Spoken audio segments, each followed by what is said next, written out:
asalaamaaleykum mbokk yi dal leen ak jàmm ci bërëb bii nga xam ne dama ciy waxtaanee lépp lu nga xamante ne dafay jëmal Sénégal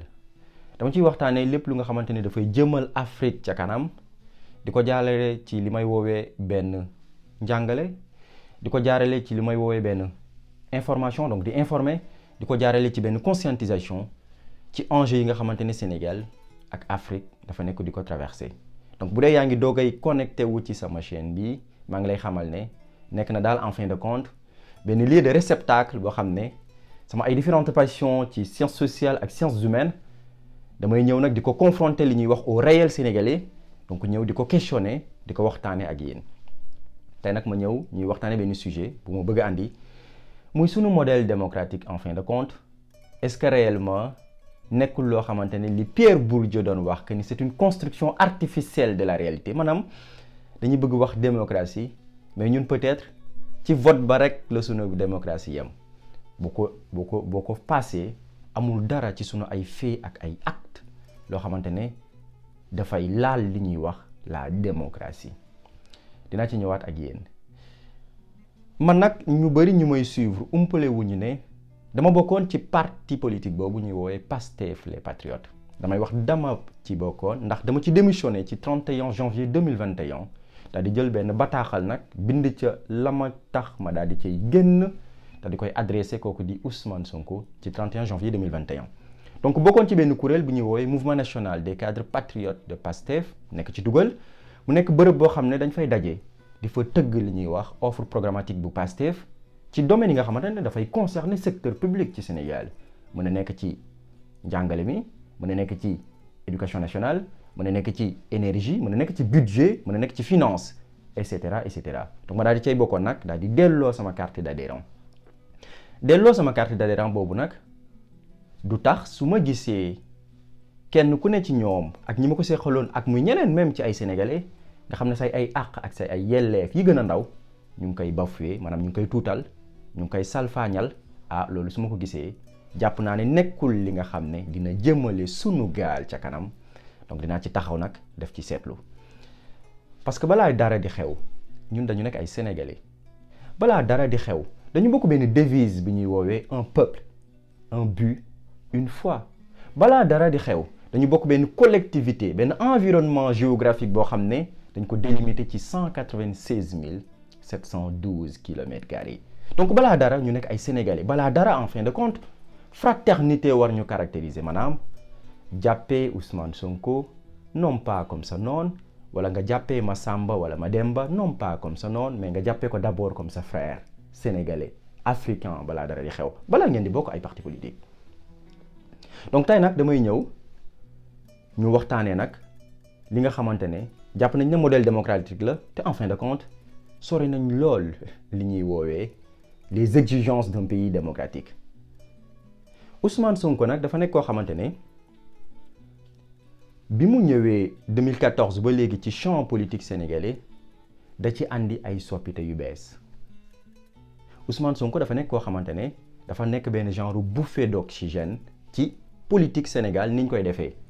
loolu nga bañ ko nga nangul ko nga bokk ci parteem nga génn ci parteem wala parti bi nga xamante ne tëgg na ko loolu da nga ko war a nangul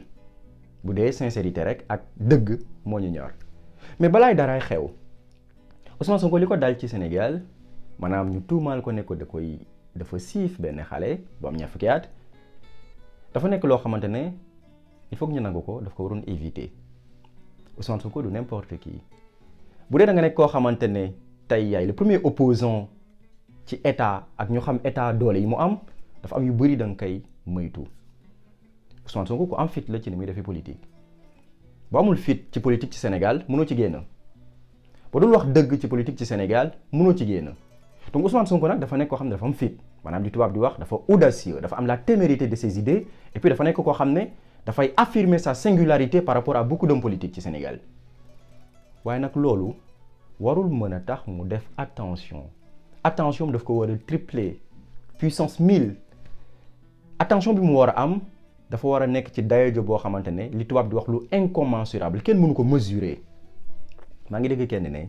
Ousmane Sonko sax billet bu ñu ko joxee wecc ko dafa war a def attention parce que mën na am sax ka ko koy wecc par extraordinaire bu nekkee faux billet ñu daal di ko ci jàpp dugal ko ci kaso. Donc bu dee da nga nekk opposition boo xam ne dañ lay traqué muy am filature ci yow da ngay def attention mënoo te permettre di dem ci ay salon de massage yooyu de la sorte non non non non loolu nag dafa nekk erreur bu mu def loolu il faut que nit ñi nangu ko parce que lu mu ñeme Ousmane Sonko lu mu ñeme na xam ne na xam benn affaire maanaam bis bu bukki yabee gaynde ca doxinu gaynde ga la te nag dafa am loo xam ne olof da koy wax maanaam kooyu bukki du njoowaanu teef lu mu ñeme bis bu demee di def loo xamante ne comme tey di dem ci ñu koy massé si genre yu mel noonu état du Sénégal da ci wala en tout cas ñi nekk ci au plus haut sommet mën nañ ci jaar pour faagaagal ko donc lu mu ñeme état dafa war a def attention ndax nag état du n'importe qui état bu la bëggee faagaagal pexe ya mu am bëri na donc moom dafa war a def attention ndax lu mu doon tef yaakaar naa ne boo fekkee bukki dee yaakaar naa ne dootoo ko waxati mais est-ce que erreur bu ndaw boobu mu def dafa war a tax nag ñu daal di koy nëbbu jant bi dafa war a tax nag ñu daal di koy sànq déedéet benn proverbe bu pël day wax ne erreur yi ngay def warul mën a annuler effort yi nga xamante ni da nga ko accomplir ba léegi te Ousmane Sonko dafa accomplir ay efforts yu énorme ci champ politique Sénégal bi Sénégal di Sénégal ba léegi néew na nga am ay homme politique yoo xamante ne dañuy am benn leadership bi mu am benn leadership bu charismatique mu am donc li ñuy woowee ci science politique la domination charismatique ci science politique mooy nit ki nga xamante ni leader bi nga xam ne dañuy jàpp ne da nga am ay qualités surnaturelles yoo xam ne le commun des mortels amuñu ko donc dafa nekk un leader charismatique di drainer des foules c'est rare tey ci Sénégal ngay gis benn homme politique naan la dañu bëgg def ay vacances agricoles ndaw yi ñëpp dugg ci Sénégal di bàyyi loolu c'est rare ci Sénégal loolu qualité yi foog nga nangul ko donc nag dafa nekk ki nga xamante ne en plus c'est rare nga gis benn homme politique di jël salaire am di ko xaaj di ko delloowaat ci askan bi tax nga daal di fi nekk c'est très rare Ousmane Sonko dafa am salaire u 1,3 million ci député xaaj ko ñetti xaaj muy 433 000 mu jël benn xaaj bi jox ko les femmes transformatrices de produits ci Ziguinchor jël benn xaaj bi jox ko pouponnière bu nekk Kaolack ci li mu wax jël benn xaaj bi di ko dundee muy 433 000 donc waa jooju bu la nee amul 200 000 yi mu fayee ci massage da nga koy gëm bien sûr amul 200 000 433 000 boo koy dundee ak sa famille yaakaar naa ne mënoo ci massé wu ñetti yoon ci mois bi donc bu nee amul xaalis su dem di massé wu ci 200 000 par mois si war nañ ko mën a gëm lu mu nekk la ndax 433 000 lay dundee bu amul yeneen revenu donc nag mu nekk koo xamante ne dafa apporter plus-value ci champ politique Sénégal donc ay àqam ak ay yelleef waruñu ko jéem a mën a sànq juste parce que c'est un opposant loolu dafay wane ne rek ñun dañuy woote état démocratique mais en fin de compte amul dara lu démocrate ci li ñuy def dina ci ñëwaat ci biir ki ko accusé nag vraiment Ousmane Sonko ki ko accusé ne daf ko siif il faut que nit ñi def attention dañu nekk ci droit li ñu lay jàngal booy def première année de droit lu yomb la charge de la preuve incombe au demandeur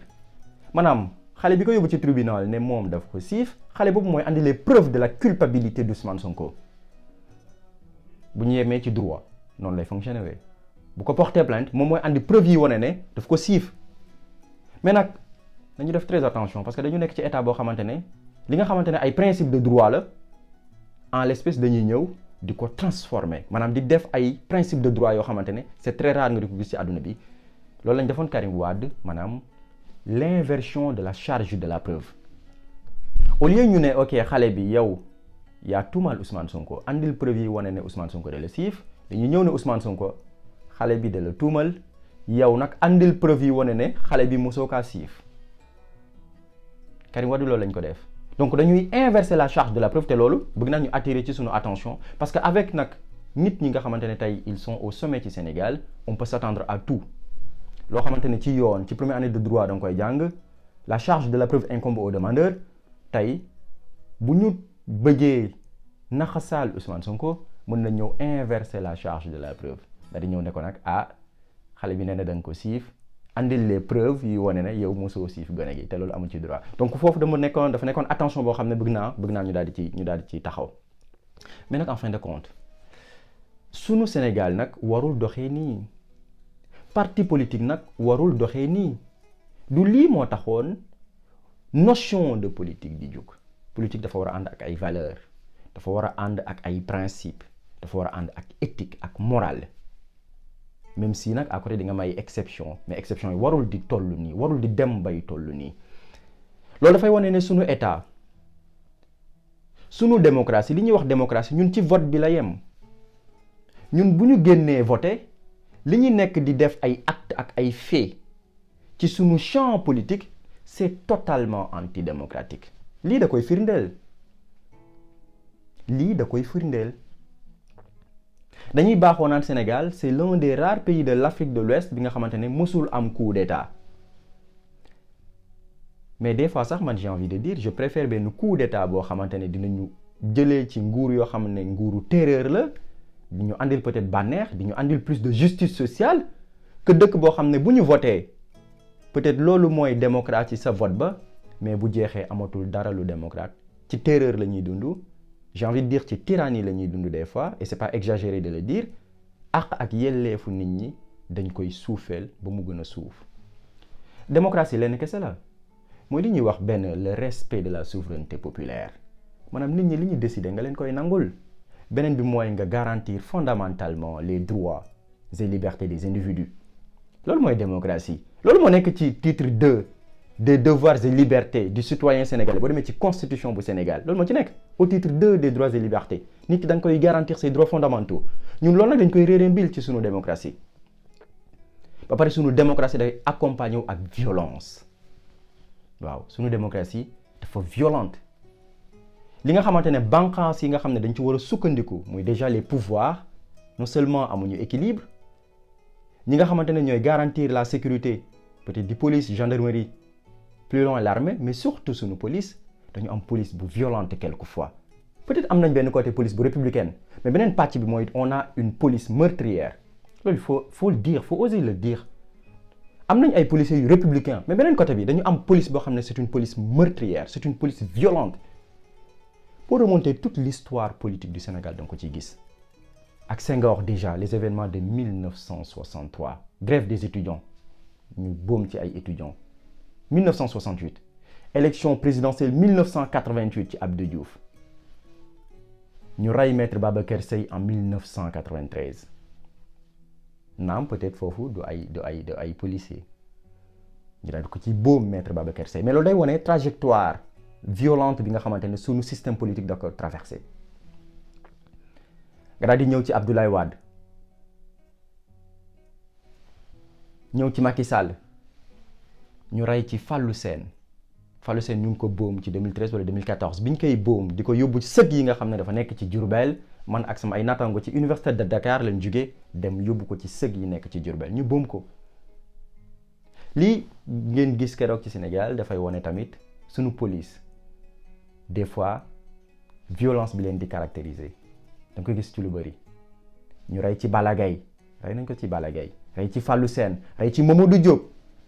nga xam ne dragon police ne nañ moo jaar ci kawam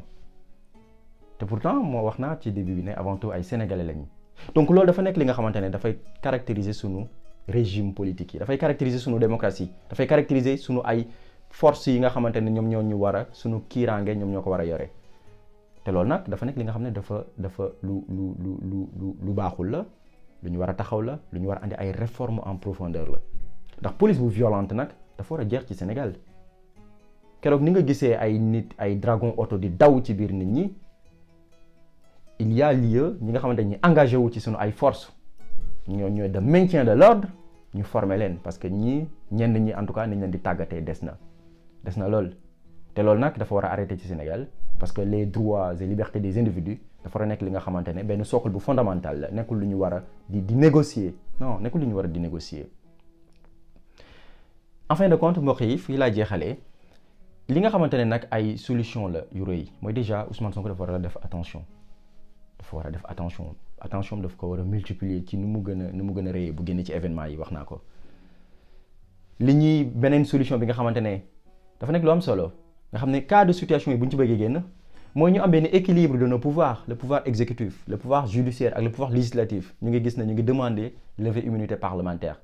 ci lu gaaw lañ ko naree dindi bu Ousmane Sonko. donc bu ñu amoon benn équilibre ak bu ñu amoon indépendance de notre pouvoir exécutif wala de notre pouvoir législatif vis-à-vis de l'exécutif, de notre pouvoir judiciaire vis-à-vis de l'exécutif, parce que pouvoir judiciaire nag moo war a tamit nekk bànqaas bi nga xamante ne dañ ci sukkandiku pour di am équilibre ci suñu société moo ko war di wane suñu pouvoir judiciaire dafay nekk li nga xamante ne dafay garantir li ñuy wax l'autorité judiciaire des magistrats. mais malheureusement da ngay gis ne li nga xamante ne waa pouvoir exécutif dañ koy décider rek très rapidement dafay ñëw di dal ci ñi nga xamante ne ñooy citoyens sénégalais yi. def naa ci benn chronique li may woowee la longue subordination du judiciaire à l'exécutif sénégalais. bu dee nekk na lu la intéressé maa ngi lay defal lien bi fii nii mën nga ko bës nga daal di koy seetaan di nga gën a comprendre rapport bi am malheureusement ci pouvoir judiciaire ak pouvoir exécutif bu Sénégal.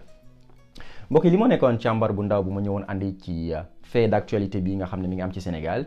ma jàpp ne nag bu ñu bëggee sunu Sénégal gën a jëm ci kanam il faut que nit ñi defee politique ñu daal di koy xool. politique wax naa ko lenn rek la ay nit ñooy ñëw daal di lay dénk ay mbir. ngalawaay dañ lay dénk lépp daal di lay tànn ci 16 wala 17 millions de Sénégalais dénk la sunu kiiraange dénk la sunu ak sunu ay yelleef nga war duñu ko garantir daal di renoncer ci sunu ay pàcc de liberté li Etienne de la Boétie di wax renoncer donc ci sunu ay partie de liberté daal di la koy jox pour que yow nag nga nekk ki nga xamante ne dañ ñuy garantir l'assurance de notre protection. loolu moo tax a jóg parti politique loolu moo tax a jóg le fait politique. mais warul nekk li nga xamante ne dañ ciy jël di ci noot ay doomu aadama au bon vouloir d'un chef di ci noot ay doomu aadama parce que juste dañu am ay ambition ci Sénégal mais en fin de compte ñun ñëpp ay sénégalais lañ ñëpp war a am ambition ci Sénégal. loolu nag warul nekk li nga xamante ne daf ñuy caractériser bu ñu bëggee sunu gaal jëm ca kanam te li nga xamante ne nag mi ngi dal Ousmane Sonko nii yaakaar naa ne kenn ku ne boo toogee ak li ñuy wax sa conscience wala sa tribunal de la conscience di nga xamante ne di nga xam ne affaire yi de malheureusement laluwul ci dara li mu lalu rek mooy ci liquidation politique li mu lalu rek mooy ci di sànq benn doomu aadama boo xamante ne en fin de compte suscite na espoir et que andi na beneen façon ci nit ñi doxalee politique. loolu nag dafa nekk li nga xamante ne bien au contraire dañ ko war a encourager dafa nekk loo xamante ne bien au contraire dañ war a def le maximum ba que képp ku ne ngay aspirer di diriger ci Sénégal mu nekk ay qualité ak yeneen yoo xamante ne daf la war a caractériser. beneen réforme bi nga xam ne fa laay jeexalee mooy que ni dañu am république boo xamante ne nekkatuñ sax ci li may woowee superpuissance dañu nekk ci li may woowee hyperpuissance te même loolu gëmuma ne Ousmane Sonko président de la République du Sénégal bu ñu deful réforme yi ci war loolu sax ak Ousmane Sonko mën na continuer ci Sénégal parce que nag da ngay nekk président de la République en fin de compte da ngay nekk buur da ngay nekk bummi waaw amul kenn ku la mën a arrêter ci dara loolu nag il faut ñu andi ay réformes en profondeur ci ni ñuy articuler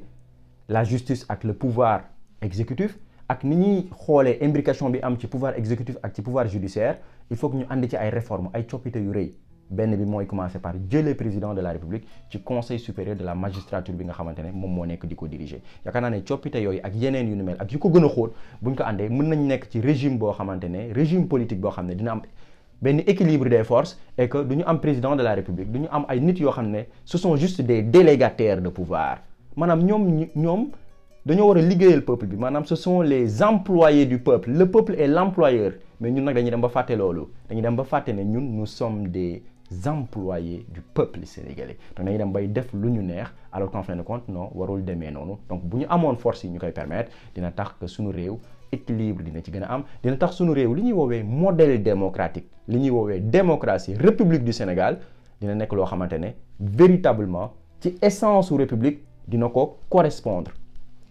parce que nag tey li ñuy woowee modèle démocratique véritablement nekkul un modèle démocratique dafa nekk rek li Pierre Bourdieu di wax maa ngi koy wax au début une construction artificielle de la réalité méngoowul ak dara ak démocratie mbokk yi loolu moo nekkoon càmbar bi wax leen ma lan ngeen ci xalaat ci commentaire yi incha allah dinaa ñëw ñu interagir ci ma di leen jox dig daje déjà samedi bi di ñëw ci sama beneen contenu di leen wax ne bu dee contenu bi nekk na lu leen neex ngeen daal